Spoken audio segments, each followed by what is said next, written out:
So just a quick agenda for today. We'll do a company Ovintiv overview and then Ovintiv Pi system overview. Initial challenges, evolution of rapid anomaly detection in depth. We'll go over 2 use cases for that.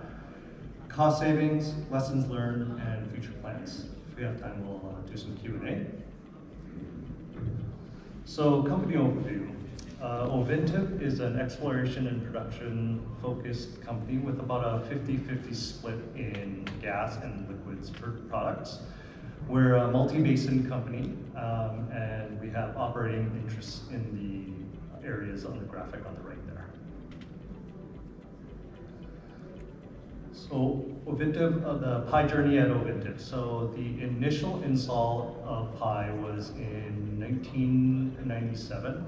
And back then they used it just as a single node data historian. To what it is today, now it's a 600,000 Pi tag system. We use about 50 interfaces, mostly OPC-DA, HDA, RDBMS, and Pi UFL. We generate about, it is also now high availability, so our data archives are in a collective. Our interfaces, most of them have failover. Our AF server has a load balancer in front of it, and we have about 200 automated reports leveraging this data, using about 100 Pi AF templates.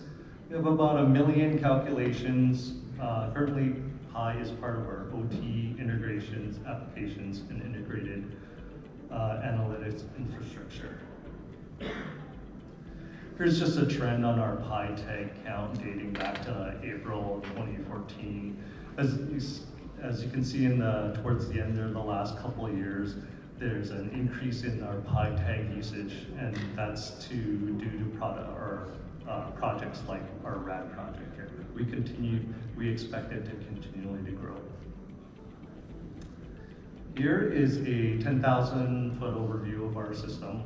On the left-hand side there, you have the SCADA network where all our instrumentation, data sources, our interfaces live. And then in the center, we have the gateway network, or the DMZ, which is where the Pi archives live. And then, of course, on the right, we have the corporate network, which is where the Pi AF server lives. And then on the top there, that's how all of our users consume all this operational data. So we use Aviva products such as Data Link, Pi Vision, and notifications. But we're not limited to those. We also have a lot of Pi, Power BI, and Spotfire users pulling the data, and we also have about 200 custom reports that are generated from that.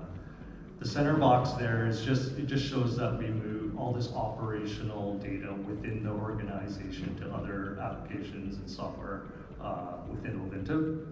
And then below is just, we also move data to external companies with partnership agreements and sharing data.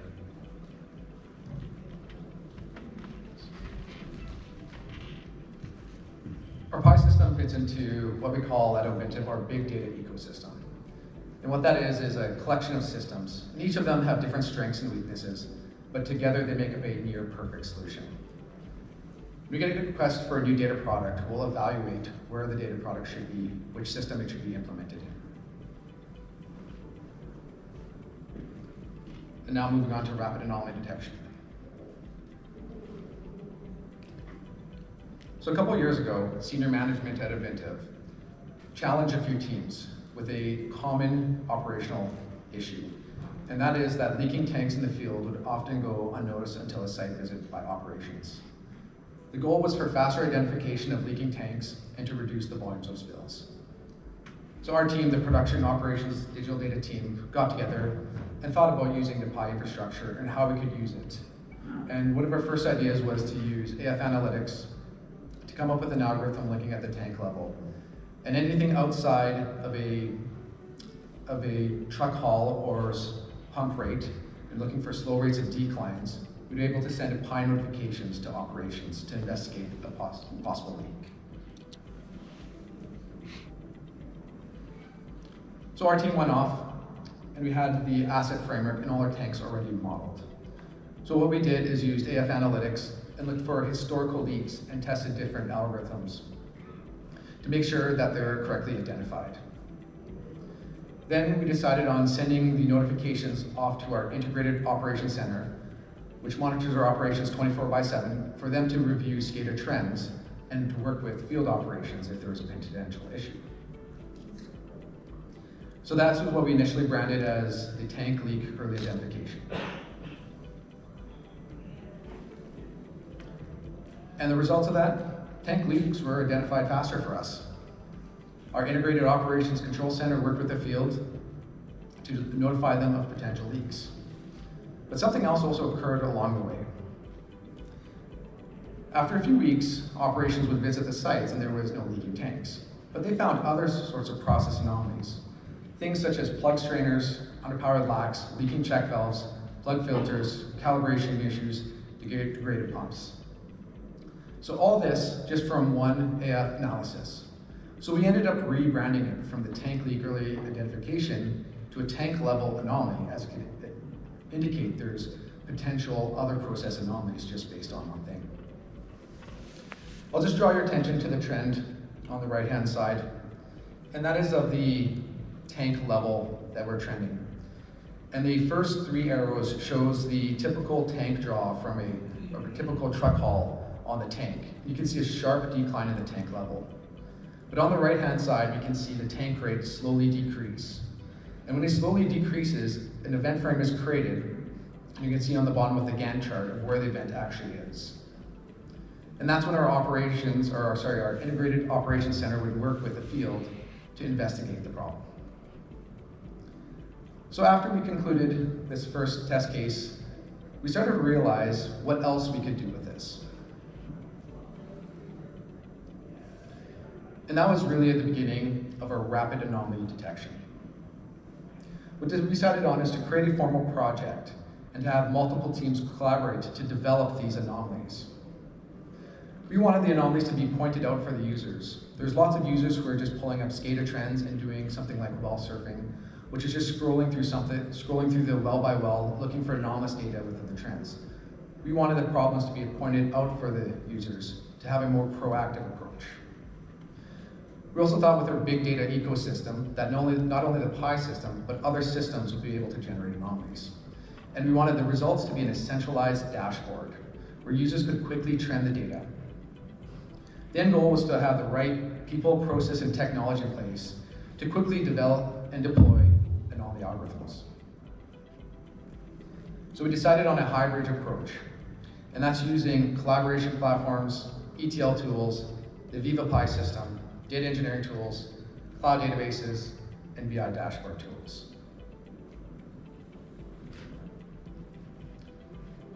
And this shows all the team that was initially involved in the project. And I'm just going to read them out here. It's optimization, machine learning, automation and measurement, data engineering, our integrated operations center, production operations, digital data, operations data projects, operations control center, information technology, production engineering, field operations, SCADA team, and we had a consultant come in to help accelerate our anomaly development.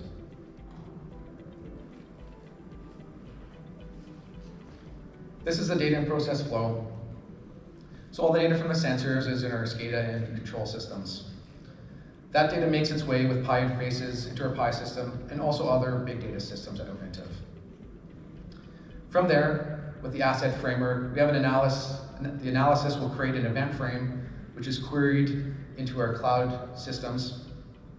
We also have the other collaboration tools, and all that data is formatted into a central SQL server, which is the source for our Power BI dashboard. And on that dashboard, there's links to PI Vision trends, and we also send out PI notifications for anomalies with high or critical severity, so the end users can get alerted as soon as possible. The users will then work with field operations to address the anomaly. We're just going to step through how we create an anomaly. We first look to define it. So we use Microsoft SharePoint to put in some key information such as the anomaly name, description, the algorithm, but there's also three other important fields that we like to capture. And first is win criteria. What it means to have a successful anomaly and what we're looking to capture. The second one is operator actions. Is what should operations look for when they receive this anomaly? And lastly, value proposition. What is the dollar value attached, or how could it be calculated when we have a win for the anomaly? And what it means for Ovintiv's bottom line. We'll then look to build out the anomaly, and we'll look to choose a system in our big data ecosystem.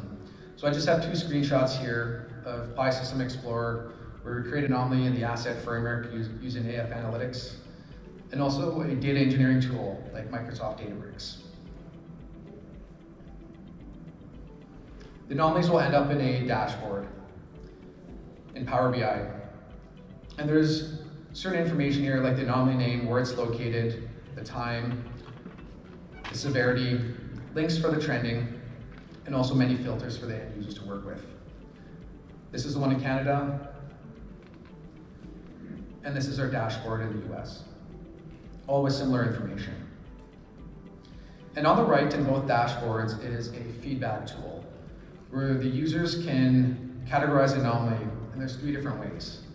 One is win, as in the anomaly was identified and operations took action to address the anomaly. 2 is valid, as in the anomaly exists but operations could not take action. And the third one was invalid, as an anomaly was created but we're not too sure why. And the end users are able to enter in comments that we're able to review the invalids and further refine the algorithms.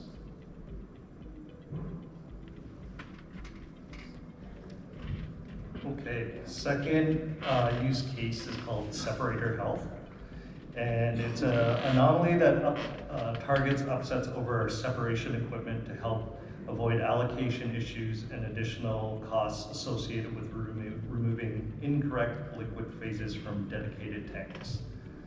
Grossly simplified, we want to stop water from flowing into an oil tank and oil from flowing into a water tank. Because there's a cost to fixing these operational upsets. There's treatment costs, chemical treatment costs, there's truck hauling costs. There's in certain operating areas we're unable to recover that product. All these costs are estimated to be $1 to $2 per barrel. And previous to RAD being implemented, the detection time was anywhere from 6 hours to 3 days. Please make note of that point, I'll refer to it later. And then the average time to notify and resolve the issue was another 6 hours. So I'll just draw your attention to the right there. That's just a Pi Vision screen of an actual health, separated health anomaly. So prior to the first arrow, there's oil and water trending almost on top of each other. It looks like almost one line there. And then at the first arrow is actually when the event begins, and you'll see oil and water start to diverge.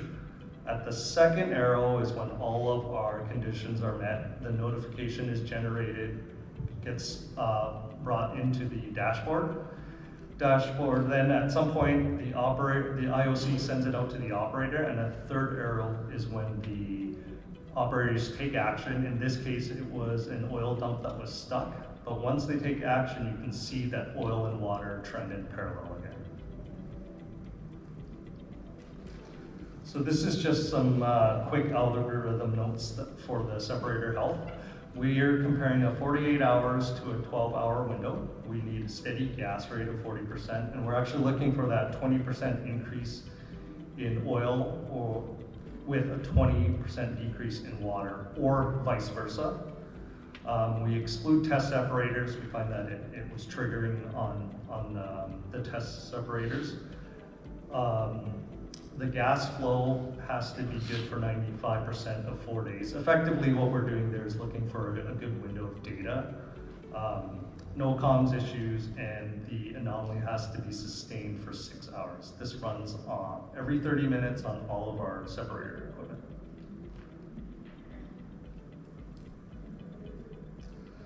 So this is a current list of what we have in our production and test system. So we have about 180 plus anomalies. They're pretty descriptive. I don't know if the slide deck goes out, Cindy, but Yeah, people can review what they're called. Cost savings. So as of September 2023, we're about an estimated $15 million in cost savings for the anomaly detection, and we project it to be about $20 million in cost for the entire year of 2023. And to the right there, those are just some of the ways we break down our cost savings estimates: production increase, production loss, gas lift, people hours saved, reduced equipment failures and replacement, reduced spill volumes, and static dollar costs. So referring back to my case study where there was a 3 or 6 hour to 3 day window of detection, we always estimate our costs in the RAD program to be the most conservative. So when we're detecting, let's say, a Separator Health anomaly, we only use the 6 hour mark versus the 3 day. So true cost is really difficult to deal with, but we try to put some numbers around it. Also, the arrow that's on the graphic there, just wanted to highlight our one anomaly that caught a $1.2 million cost savings. So I'm just going to read it to you. In our Canadian operating area, we developed a RAD anomaly to early detect increased compressor engine vibration over time in advance of the vibration shutdown set point. The RAD flagged an engine driving a natural compressor with abnormal vibration trends, and upon investigation, they found the alignment of the unit was way out of tolerance. The advance warning prevented a potential $1.2 million to replace the engine, the compressor, crankshaft, coffin, and a 4 to 5 day production loss, which was not included in the $1.2 million estimate.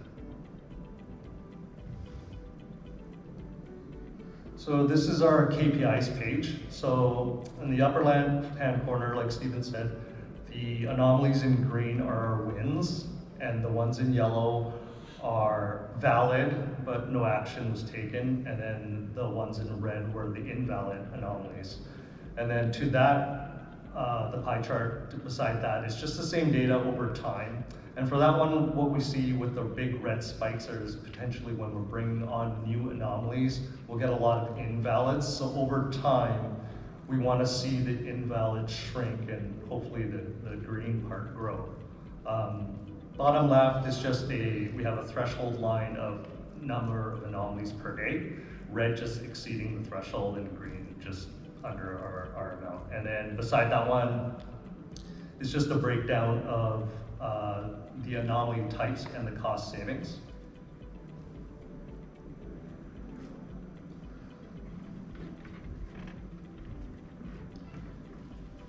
And just on to some of the lessons learned in our project.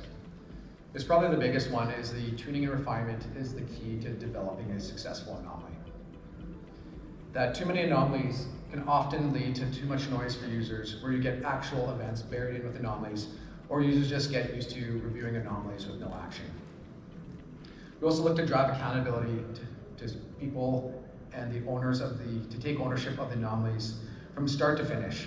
And that is the definition of the anomaly, the algorithm, the testing of it, and to make sure it turns up anything that it needs to. And if there's problems, they work with us on the refinement. We also learned that we need to define metrics. And for some of our key KPIs, such as daily anomaly counts or counts by anomaly per day, were really critical in moving forward. The feedback loop was also essential for us, where we need to make refinements. We had those comments to look back on to refine the algorithm. Due to the number of teams involved, it was also important to work with a project manager and as a strong cross-functional team. We also learned that to start small.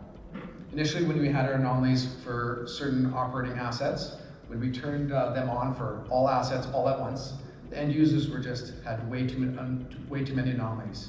And that's because of slight differences in operating conditions between our assets would lead to the anomalies tripping, and they needed refinement. And lastly, also to focus on the target user group's requirements. A lot of people had good ideas on the project, but in the end, it was our end users who were using the tool 24/7. So we had to make sure we addressed all their needs. Future plans. So we want to create more RADs. We want to maybe consume different data sets so we can build more RADs on top of that. We want to challenge ourselves to phase out certain anomalies for eliminating original anomaly, so process improvement. We want to expand our user group. Right now, mainly it's just the IOC. And we want to add functionality like anomaly suppression. So in certain operating conditions, we know a lot of events will occur and there's nothing we can do about it. So instead of flooding their dashboards, we want to see if we can effectively suppress those type of events. And then we also recognize that if we could successfully integrate machine learning and AI with our RADs, we do see the upside, the potential upside in that. So this is just a quote from our former manager of the IOC, Tanner Messer, who was a key member of the RAD project team. I'll just read you his quote. Rapid anomaly detection has allowed Ovintiv's operation teams to expedite our digital transformation. Using the Viva Pi system, we leverage multivariable event confirmations in real time, eliminating the need for our team to hunt these opportunities. In turn, it allows us to focus on the opportunities as they emerge, reducing overall negative operational impact, which drives value directly to our bottom line.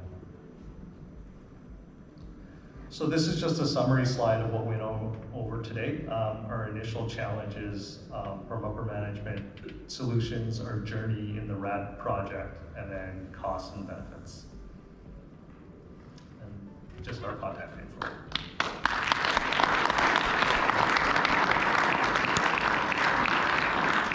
Thank you both. We have time for a couple of questions. Anybody would like to? The gentleman in the back. I would just like to have an idea of the size of the team building these anomaly detection. Please, like, do you have a big team to develop these analytic, or it's yeah?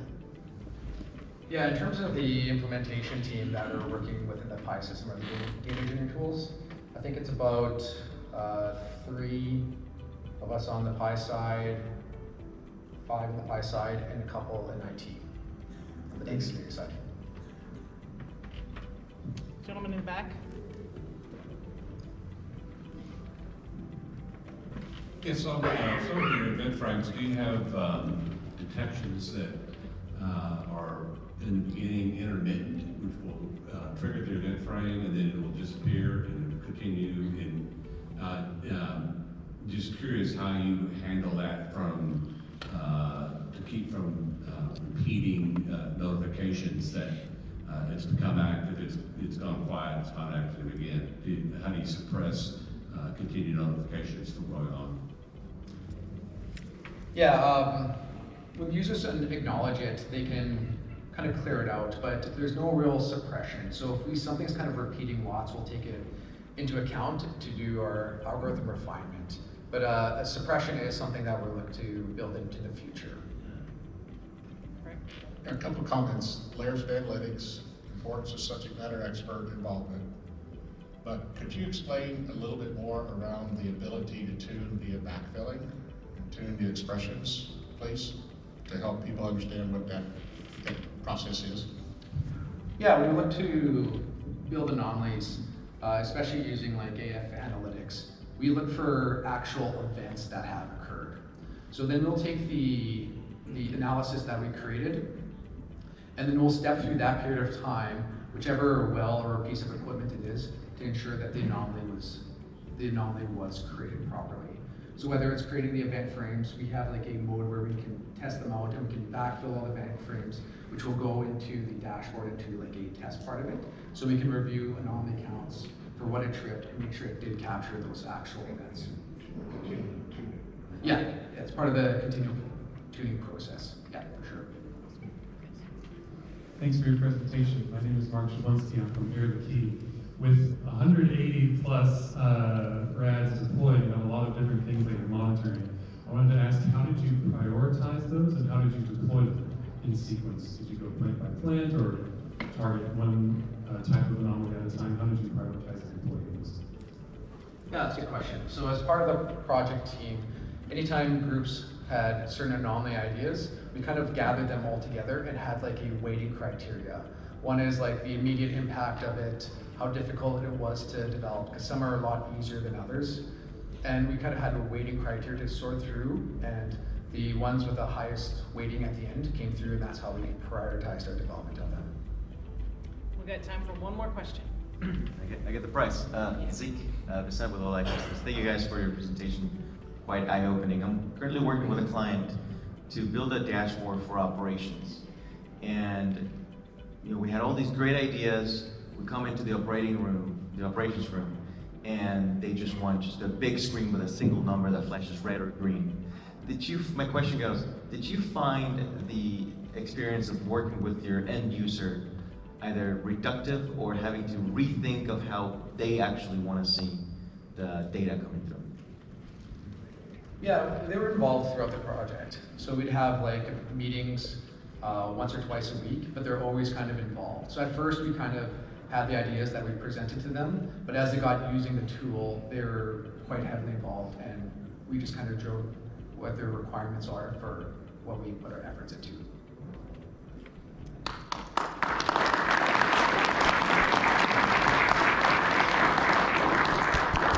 All right, everyone, we have a 30-minute break, but please come back. We've got two